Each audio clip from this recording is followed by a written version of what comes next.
اس کی تردید کی، اس کے بعد کیا ضرورت رہ گئی جب قرآن مجید نے یہ بیان کر دیا کہ ہم نے وفات دیں گے۔ سلامتی ہے ان آنکھوں پہ جو ہدایت پہ نظریں جمائے بیٹھی ہیں، ان کانوں پہ جو ذکر خیر کے منتظر رہتے ہیں، اور ان قدموں پہ جو ہدایت کی راہ پہ گامزن ہیں۔ یہ بتائیے گا کہ کہا یہ جاتا ہے کہ جو اہل کتاب حضرت محمد صلی اللہ علیہ وسلم کے عہد میں موجود تھے، ان کا بھی یہ عقیدہ، نقطہ نظر، یقین تھا کہ سیدنا مسیح نے دوبارہ آنا ہے۔ قرآن مجید ان کے باطل عقائد کی تردید کرتا ہے۔ انہوں نے مریم علیہ السلام پر جو بہتان ترازا، اس کی تردید کرتا ہے، مسیح علیہ السلام کی حقانیت کو واضح کرتا ہے، ان کے قتل کے بارے میں جو ان کا نقطہ نظر تھا اس کو واضح کرتا ہے۔ سوال میرا آپ سے یہ ہے کہ قرآن مجید مسیحیوں کے اس باطل عقیدے کے سیدنا مسیح نے دوبارہ تشریف لانا ہے، اس کی قرآن میں باللفظ بالصراحت کس آیت میں تردید کرتا ہے؟ اس کی تردید کی، اس کے بعد کیا ضرورت رہ گئی جب قرآن مجید نے یہ بیان کر دیا کہ ہم نے وفات دیں گے؟ یعنی یہ سارا عقیدہ تو اصل میں ان کے زندہ آسمان پر اٹھا لیے جانے سے پیدا ہوا ہے۔ جب قرآن مجید نے صراحت کے ساتھ یہ بیان کر دیا کہ ہم نے فیصلہ کیا ہے کہ ہم وفات دیں گے، وفات کے بعد ان کے جسد مبارک کو بھی اٹھا لے جائیں گے، ان کو اس نجاست سے الگ کر لیں گے، اور قیامت تک ان کے ماننے والوں کو بالادست رکھیں گے، یہ ساری بات بیان کر دی گئی۔ تو جب بات کی ابتدا وفات سے ہوئی تو بنیاد ہی ختم ہو گئی۔ قرآن مجید کا یہ طریقہ نہیں ہے کہ وہ اس طرح سے باتیں بیان کرتا ہے، یعنی وہ حقیقت کو اس طرح نمایاں کر دیتا ہے کہ ایک ایسا آدمی جو حقیقت کا سچا طالب ہو اس پر بات واضح ہو جاتی ہے۔ تو قرآن مجید نے تو کفارے کے عقیدے کی بھی تردید اس طریقے سے نہیں کی، نسخ شریعت کا عقیدہ بھی اس طریقے سے زیر بحث نہیں آیا۔ یہی طریقہ اختیار کیا ہے کہ یہ بتا دیا کہ سیدنا مسیح علیہ السلام کیا کرنے کے لیے آئے تھے۔ اب مثال کے طور پر نسخ شریعت کا عقیدہ ہے، سب مسیحی اس کو اپنائے ہوئے ہیں۔ ایک طریقہ یہ ہے کہ آپ یہ کہیں کہ یہ طریقہ غلط ہے، یہ عقیدہ صحیح نہیں ہے۔ دوسرا طریقہ کیا ہے کہ سیدنا مسیح علیہ السلام تو تورات کو پورا کرنے کے لیے آئے، وہ تو تورات ہی کی شریعت کو لوگوں کے سامنے رکھ رہے تھے، وہ تو لوگوں کو تورات کی تعلیم دے رہے تھے، تو ظاہر ہے کہ تردید ہو گئی۔ تو قرآن مجید سے جو لوگ واقف ہیں وہ یہ جانتے ہیں کہ اس میں تردید کے طریقے کیا ہوتے ہیں۔ اللہ تعالیٰ نے یہ بات جب بتا دی کہ سیدنا مسیح علیہ السلام کو ہم نے وفات دی اور اس کے بعد اٹھایا ہے، وہ بنیاد ختم ہو گئی جس پر یہ سارا عقیدہ موجود تھا۔ ٹھیک، آگے بڑھتے ہیں۔ ہم سب ایک عقلی اشکال اور سوال پیش کیا جاتا ہے سیدنا مسیح کی آمد ثانی کے حوالے سے، وہ یہ کہ تمام انبیاء کی آپ تاریخ دیکھیں، تمام انبیاء کی دنیا میں آمد کی اسکیم دیکھیں، تو اس میں ایک شخص پیدا ہو رہا ہے، ایک شخص رخصت ہو رہا ہے، پیدائش بھی اس کی جس طریقے سے نارمل ماں باپ کے یہاں پیدائش ہوتی ہے ویسے ہوتی ہے۔ مسیح علیہ السلام کی پوری شخصیت، ان کی پوری دنیا میں آمد کی اسکیم آپ کی جو نارمل روٹین کا ایک ٹرینڈ ہوتا ہے اس سے ہٹ کے ہے۔ تو سب سیدنا مسیح کو اللہ تعالیٰ نے بن باپ کے پیدا کیا ہے، اور ان کے بارے میں کوئی بھی کام، وہ مردوں کو زندہ کر رہے ہیں، مریضوں کو ٹھیک کر رہے ہیں، ایسے معجزات ان کو دیے ہیں، اور ان کے ذریعے سے کہا ہے کہ اب قیامت تک ایک قوم پر عذاب آئے گا۔ تو ہر چیز نارمل انبیاء کی اسکیم سے ہٹ کے ہے، تو پھر یہ بات تو عقل زیادہ تائید کرتی ہے اس کی کہ ان کی موت یا ان کی دوبارہ آمد کا معاملہ بھی عام انبیاء کی جو اسکیم ہے اس سے ہٹ کے ہونا چاہیے۔ ایسا ہی ہوا ہے، ہٹ کے ہی ہوا ہے، یعنی وفات ہوئی ہے اور اس کے بعد کسی کو بھی نہیں معلوم کہ ان کا جسم کہاں گیا۔ اللہ تعالیٰ کے فرشتے لے گئے، اللہ تعالیٰ نے ہاتھ بھی نہیں لگانے دیا۔ تو یہاں بھی ایک غیر معمولی معاملہ ہوا ہے، اس غیر معمولی معاملے کو اسی طرح ماننا چاہیے جس طرح قرآن بیان کرتا ہے۔ تو قرآن مجید نے پوری بات واضح کر دی، انی متوفیک ورافع الیہ۔ اللہ تعالیٰ نے جس طریقے سے سب کو وفات دی، یہ طریقہ تو ان کے بارے میں نہیں اختیار کیا۔ عام طور پر تو یہ ہوتا ہے نا کہ وفات ہوتی ہے، لوگوں کے سامنے ہوتی ہے۔ رسالت مآب صلی اللہ علیہ وسلم کی وفات ہوئی ہے، ہم یہ جانتے ہیں کہ سیدہ عائشہ کی آغوش میں ہوئی، سب لوگوں نے اسے دیکھا ہے۔ اس کے بعد صحابہ نے مل کر تدفین کی، جنازہ پڑھا گیا ہے، یہ سب ہوا ہے نا۔ اس سے پہلے انبیاء علیہ السلام کے ساتھ بھی یہی ہوتا رہا ہے۔ سیدنا مسیح کے معاملے میں ان سے کچھ بھی نہیں ہوا۔ اللہ نے بتایا ہے کہ ہم نے ان کو وفات دی ہے، اور اللہ نے بتایا ہے کہ ہم ان کا جسم اپنے پاس لے گئے ہیں، اپنے پاس لے گئے ہیں۔ میں یہ عرض کر رہا ہوں کہ اس کے لیے یہ ماننا ضروری نہیں کہ آسمان پر لے گئے ہیں، یعنی فرشتوں نے اس کو اٹھایا اور جہاں انہوں نے مناسب سمجھا ان کی تدفین کر دی، لوگوں کے ہاتھ نہیں آ سکا۔ تو یہ بھی ایک غیر معمولی معاملہ ہے۔ ان کی پیدائش غیر معمولی ہے، ان کے معجزات غیر معمولی ہیں، ان کی قوم کے ساتھ جو معاملہ ہوا وہ غیر معمولی ہے، ان کی دینونت کا ظہور جس طریقے سے ہوا وہ غیر معمولی ہے، ان کا دنیا سے جانا بھی غیر معمولی ہے۔ جس طرح اللہ نے بتایا ہے غیر معمولی ہے، اس طرح مانیے، اپنے ذہن میں کوئی بات رکھ کر آپ کہیں کہ ایسا غیر معمولی ہونا چاہیے۔ ٹھیک ٹھیک۔ اچھا ہم سب آخری ہم سلسلے کی طرف بڑھتے ہیں، اس کے بعد ہم آئیں گے اس اصل بات کی طرف جو آپ نے پہلی نشست میں جس کو کہتے ہیں یہ بیان کیا تھا کہ یہ روایات کیسے اتنی پھیل گئیں، کیسے ان کا شیوع ہوا اور یہ کیسے مسلمان امت کے اندر ایک رائج نقطہ نظر ہے۔ اس سے پہلے مجھے یہ بتائیے گا کہ کہا یہ جاتا ہے، ایک عقلی اور اشکال پیش کیا جاتا ہے کہ قرآن مجید میں جب سیدنا مسیح کا ذکر ہوا یہیں پر سورہ آل عمران کے اندر، اور کہا کہ ان کے ماننے والوں کو نہ ماننے والوں پر قیامت تک غلبہ دیا جائے گا، تو عقلی سوال یہ اٹھایا جاتا ہے کہ نہ ماننے والے تو یہود تھے، اور یہود تو آج ہمیں دنیا میں ہر جگہ پہ غالب نظر آتے ہیں، اکانومی ان کے ہاتھ میں، بینکنگ سسٹم ان کے ہاتھ میں، پھر پاور، اور اب تو وہ ایٹمی طاقت بھی بن گئے۔ تو یہ جس عذاب کی نوید سنائی گئی ہے، تو اگر سیدنا مسیح دوبارہ نہیں آئے تو یہ عذاب تو کہیں نافذ ہوا نظر ہی نہیں آتا۔ اللہ تعالیٰ کی کتاب کو دوبارہ کھولیے اور اس آیت کو پڑھیے، اس میں الفاظ یہ ہیں کہ جائل الذین اتبعوک فوق الذین کفروا الی یوم القیامہ، یعنی سیاسی بالادستی حاصل ہوگی۔ اچھا، معیشت آپ کے ہاتھ میں ہے، ادارے آپ کے ہاتھ میں ہیں، یہ نہیں بیان کیا جا رہا، بیان یہ کیا جا رہا ہے کہ سیاسی لحاظ سے سیدنا مسیح کے ماننے والے بالادست رہیں گے ان کے اوپر۔ تو یہ بالادستی تو آپ پوری تاریخ کا مطالعہ کر لیں، ہمیشہ رہی ہے، اس وقت بھی پوری طرح موجود ہے۔ ان کا اس وقت جیسا کچھ بھی ملک وجود میں آیا ہے وہ انہی کی عنایت سے وجود میں آیا ہے۔ برطانیہ عظمیٰ نے اس کے لیے تحریک پیدا کی۔ اس وقت کی بڑی طاقتیں سب کی سب مسیحی ہیں، انہی لوگوں نے سرپرستی کی۔ اس وقت بھی اگر کوئی سرپرستی کر رہا ہے تو وہ امریکہ یا یو ایس کر رہا ہے، تو وہ اسی سرپرستی میں زندہ ہے، انہی کے تحت زندہ ہے۔ بالادستی انہی کی قائم ہے، بالادستی میری قائم ہے میرے گھر پر۔ یہ ہو سکتا ہے کہ آپ کو معلوم ہو کہ میں نے ایک چوکیدار رکھا ہوا ہے، وہ بہت دخیل ہو گیا گھر کے معاملات میں جب چاہوں گا اس کی گردن مروڑ دوں گا، اس کو باہر نکال دوں گا۔ تو یہ بالادستی سیاسی بالادستی ہے۔ تو وہ آدمی اندھا ہوگا جس کو یہ نظر نہیں آ رہی ہے، وہ موجود ہے، پوری قوت کے ساتھ موجود ہے، اور وہ فوراً بعد ہی قائم ہونے کے آثار پیدا ہو گئے۔ اچھا ٹھیک ہے۔ ہم سب یہ بتائیے گا کہ مسیحی اقوام کے اندر کہا یہ جاتا ہے کہ یہ جو اجماعی روایت جس طرح ہمارے ہاں جاری ہے، یہی روایت خود اہل کتاب مسیحیوں کے اندر بھی جاری ہے، بلکہ یہود بھی اصل مسیح کے آنے کے منتظر ہیں۔ بائبل سے استدلال کیا جاتا ہے اور کہا جاتا ہے کہ جس طریقے سے آپ قرآن مجید کی بعض آیات ہم نے پیش کی آپ کے سامنے، آپ نے ان کا اصل مدعا واضح کیا، بائبل کے اندر بھی لفظاً صراحت ہے کہ سیدنا مسیح نے دوبارہ آنا ہے، اور آپ بہت زور دیتے ہیں اور یہ کہتے ہیں کہ یہ اللہ ہی کی کتابیں ہیں، ان کا مطالعہ کرنا چاہیے، ان کے اندر اللہ کا الہام موجود ہے۔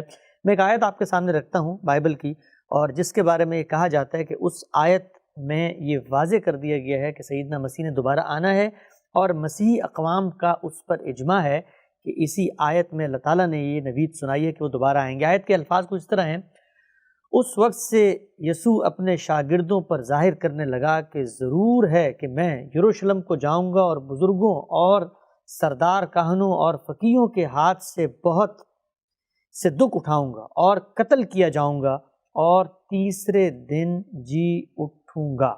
تو جب بائبل میں بھی اس کی صراحت آتی ہے، روایات میں بھی آتی ہے، قرآن مجید کی تو تردید ہو گئی، روایات پہ آپ نے اشکالات پیش کر دی، اس پر اصل نقطہ نظر کیا وہ آئے گا، مجھے بتائیے گا کہ پھر بائبل میں یہ بات کیسے آ گئی؟ یہاں تو جو آپ نے پڑھا ہے اقتباس یہ بیان کیا گیا کہ جی اٹھوں گا، جی، اس سے زیادہ کوئی بات بیان نہیں کی گئی۔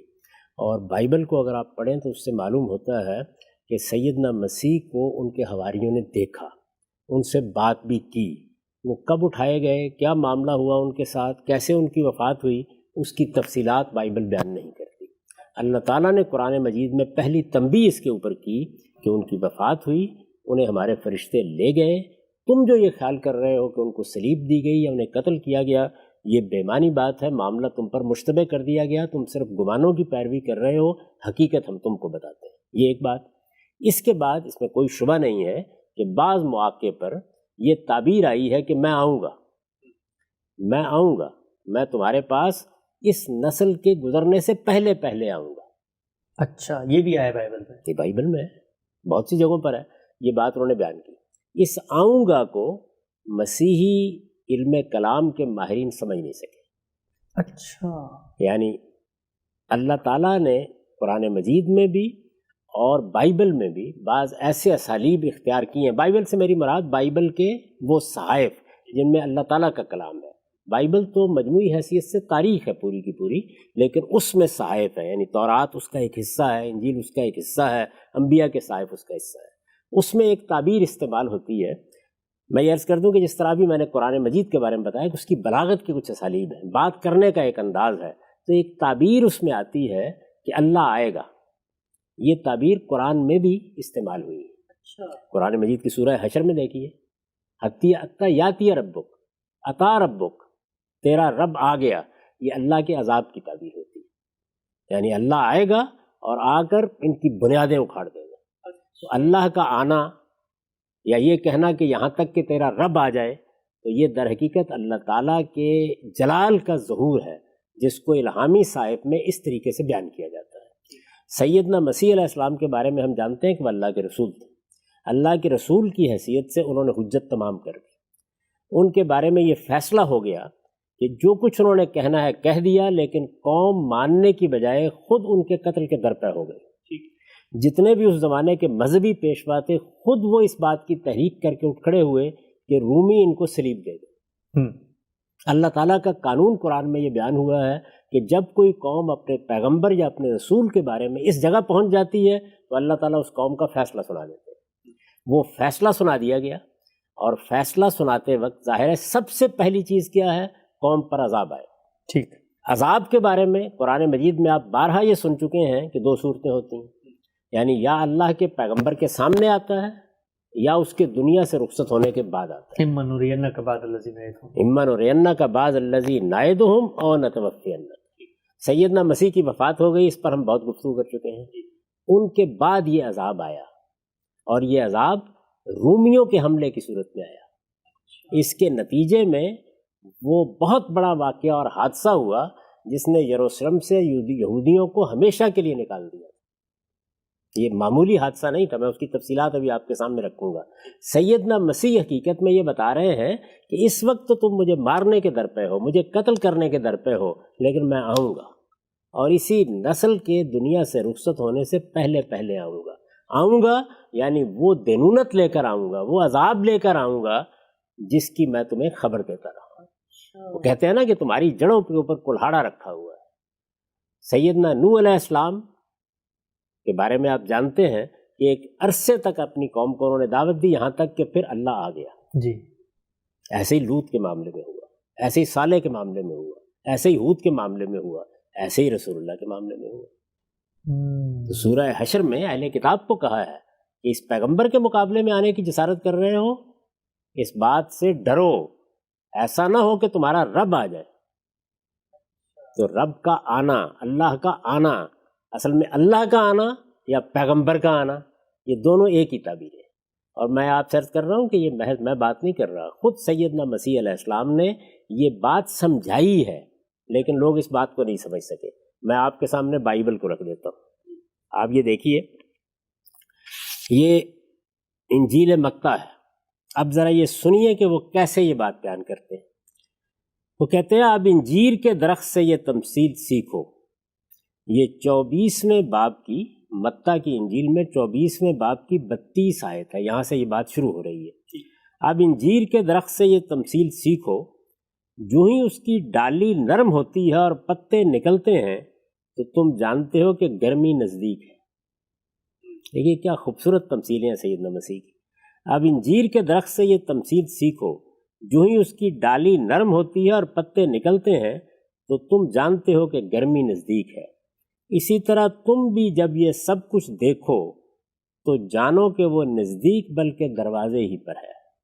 میں تم سے سچ کہتا ہوں کہ جب تک یہ سب کچھ نہ ہو لے، یہ پشت گزر نہ جائے گی، آسمان اور زمین ٹل جائیں گے مگر میری باتیں ہرگز نہ ٹلیں گی. اچھا، یعنی وہ بیان یہ کر رہے ہیں کہ میں نے تمہیں جو اللہ کی دینونت کے ظہور کی خبر دی ہے، تمہیں جو بتایا ہے کہ میرے انکار کے نتیجے میں عذاب آئے گا، وہی عذاب آئے گا جو نوح کی قوم پر آیا تھا، وہی عذاب آئے گا کہ جو ہود کی قوم پر آیا تھا. میری یہ بات نہیں ٹل سکتی. اب اس وقت تو وہ بے بسی کے ساتھ گویا رخصت ہو رہے ہیں کہ یہ کوئی ماننے کے لیے تیار نہیں ہے. وہ بتا رہے ہیں کہ یہ ہونا ہے میرے بعد، اور وہ آپ جانتے ہیں کہ 70 عیسوی میں پھر ہوا، میں اس کی تفصیلات بتاؤں گا، آگے سنیے۔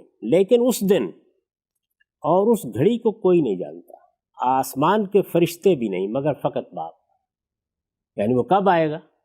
آپ دیکھ رہے ہیں نا قرآن مجید میں بھی جگہ جگہ رسول اللہ سے مطالبہ کیا جاتا ہے کہ وہ عذاب کب آئے گا جس کی دھمکی سنائی جا رہی ہے۔ جواب کیا دیا جاتا ہے؟ اس کا وقت اللہ ہی جانتا ہے، یعنی عذاب کب آئے گا اس کا وقت بھی اللہ ہی جانتا ہے۔ آخر تک اللہ تعالیٰ کہتے ہیں کہ کیسے آئے گا میں یہ بھی نہیں بتاؤں گا۔ یہ آخر تک کہاں کہتے ہیں ہم سب؟ سورہ توبہ میں دیکھ لیجیے، اچھا، وہاں پر بھی یہی الفاظ ہے۔ وہاں صحابہ کرام سے یہ کہا گیا کہ ان سے یہ کہو کہ اللہ تعالیٰ کا عذاب آئے گا، ان یصیبکم اللہ بعذاب من عنده او بایدینا، اچھا، یعنی یہ بھی ہو سکتا ہے کہ آسمان سے آئے اور یہ بھی ہو سکتا ہے کہ ہمارے ہاتھوں سے آئے۔ تو طریقے کے بارے میں بھی آخر تک اللہ تعالیٰ واضح نہیں کرتے، اس وقت تک بھی صورتحال یہی ہے۔ لیکن اس دن اس گھڑی کو کوئی نہیں جانتا، آسمان کے فرشتے بھی نہیں مگر فقط باپ۔ اب سنیے آگے، انہوں نے کوئی کسر چھوڑی ہے، جس طرح نوح کے ایام میں ہوا، قرآن مجید میں بھی آتا ہے نا، جیسے عاد کے ساتھ ہوا، جیسے سمود کے ساتھ ہوا، جس طرح نوح کے ایام میں ہوا اسی طرح ابن انسان کی آمد ہوگی۔ اچھا، جس طرح نوح کے ایام میں ہوا اسی طرح ابن انسان اپنے آپ کو کہہ رہے ہیں، لیکن عذاب کی اسی طرح ابن انسان کی، نوح کے ایام میں کیا ہوا تھا؟ عذاب آیا تھا، عذاب آیا تھا۔ تو یہ عذاب کی تعبیر ہے، جس طرح نوح کے ایام میں ہوا اسی طرح ابن انسان کی آمد ہوگی، کیونکہ جس طرح طوفان سے پہلے کے ایام میں لوگ کھاتے پیتے اور بیاہ کرتے اور بیاہے جاتے تھے، اس دن تک کہ نوح کشتی میں داخل ہوا اور بے فکر رہے تا وقتے کہ طوفان آ کر سب کو بہا لے گیا، اسی طرح ابن انسان کی بھی آمد ہوگی۔ اچھا، یعنی اپنے آپ کو عذاب کا مترادف بیان کر رہے ہیں وہ۔ یہ بہت خوبصورت اسلوب ہے جس کو بدقسمتی سے لوگ نہیں سمجھ سکے، اور مسیحیوں کے ہاں بھی ان کی آمد ثانی کا عقیدہ پیدا ہو گیا۔ وہ تو یہ بتا رہے ہیں، اور دیکھیں کتنی وضاحت کے ساتھ بیان کر رہے ہیں، تا وقتے کہ طوفان آ کر سب کو بہا لے گیا، اس دن تک کہ نوح کشتی میں داخل ہوا اور بے فکر رہے تا وقتے کہ طوفان آ کر سب کو بہا لے گیا، اسی طرح ابن انسان کی بھی آمد ہوگی۔ اس وقت کھیت میں دو ہوں گے، ایک لے لیا جائے گا اور ایک چھوڑ دیا جائے گا، دو چکی پیستی ہوں گی، ایک لے لی جائے گی اور ایک چھوڑ دی جائے گی۔ تو یہ در حقیقت ان کے آنے کی نوعیت ہے۔ بہت خوبصورت تمثیل تھی، نہایت عمدہ ادبی انداز تھا۔ ہمارے ہاں عام طور پر جو لوگ مذہب یا مذہبی کتابوں کی تفسیر کے لیے اٹھتے ہیں، یہ واقعہ ہے کہ وہ ادب کا اچھا ذوق نہیں رکھتے، زیادہ تر لوگوں کی بات کر رہا ہوں۔ جب وہ نہیں رکھتے، یہ جو میں نے بات کہی اس کو ذرا سمجھ لیجیے، جب ہم غالب کا مطالعہ کرتے ہیں، شیکسپیئر کا مطالعہ کرتے ہیں، اقبال کا مطالعہ کرتے ہیں، تو اہل ذوق ہی زیادہ تر پڑھ رہے ہوتے ہیں۔ مذہب سب کا ہے، ہر آدمی یہ خیال کرتا ہے کہ میں ان کتابوں کی تفسیر کروں گا، ان کو لوگوں کو سمجھاؤں گا اور پڑھاؤں گا، ان کی تعلیم دوں گا۔ نتیجہ کیا ہوتا ہے کہ بہت سے لوگ جو بہت نیک، بہت متقی، بہت پرہیزگار ہوتے ہیں، ادبی ذوق نہ رکھنے کی وجہ سے ان کتابوں کی بعض باتوں کو نہیں سمجھ پاتے۔ اس سے پہلے جو قرآن مجید کا مقام زیر بحث آیا ہے، جس کو استاد امام نے واضح کیا، میں نے اپنی تفسیر میں اس کو واضح کیا، ابھی آپ کو بتایا کہ اصل میں وہاں اسلوب کیا ہے، وہاں بھی غلط تعویل کی وجہ یہی ہے۔ اسلوب نہیں سمجھتے، اسلوب کیا ہے، بات کہاں سے شروع ہوئی ہے، اصل میں کیسے چل رہی ہے۔ ادب میں جب جلال کے اظہار کے اسالیب آتے ہیں تو ہوتا کیا ہے، کس طرح سے فرد قرارداد جرم سنائی جاتی ہے اور بار بار کلام ایک دوسرے مدعا کی طرف پلٹتا ہے، اس کو نہ جاننے کی وجہ سے غلطی ہوئی۔ یہاں پر بھی غلطی کہاں سے ہوئی، وہ کہہ رہے ہیں میں آؤں گا، ابن انسان کی آمد ہوگی، جانتے ہو کس طرح؟ اس طرح جیسے نوح کے زمانے میں ہوئی تھی۔ تو نوح کے زمانے میں پھر وہ پوری طرح بیان کرتے ہیں، جیسے نوح کا طوفان آیا تھا، جیسے وہ سب کچھ بہا لے گیا تھا، میں بھی اسی طرح آؤں گا۔ تو آؤں گا یہ بالکل وہی تعبیر ہے جو قرآن میں اللہ تعالیٰ کے بارے میں ہے کہ اللہ آئے گا۔ اللہ آئے گا، اللہ زمین پر نہیں آتا، اللہ کا عذاب آتا ہے۔ تو عذاب کی یہ تعبیر قرآن مجید میں بھی ہے، عذاب کی یہ تعبیر بائبل میں بھی ہے۔ اس تعبیر کو نہ سمجھنے کی وجہ سے وہ عقیدہ پیدا ہو گیا۔ اب ذرا ایک نظر ڈال لیجئے کہ اللہ کیسے آیا تھا اور حضرت مسیح کیسے آئے، جی، وہ جو 70 عیسوی میں کہا جاتا ہے اس کی تفصیل کیا ہے۔ یعنی سیدنا مسیح علیہ السلام رخصت ہوئے اور ان کے رخصت ہونے کے بعد پھر اللہ کس طرح آیا، یہ تفہیم القرآن ہے۔ بنی اسرائیل قرآن مجید کی سورہ کا نام ہے۔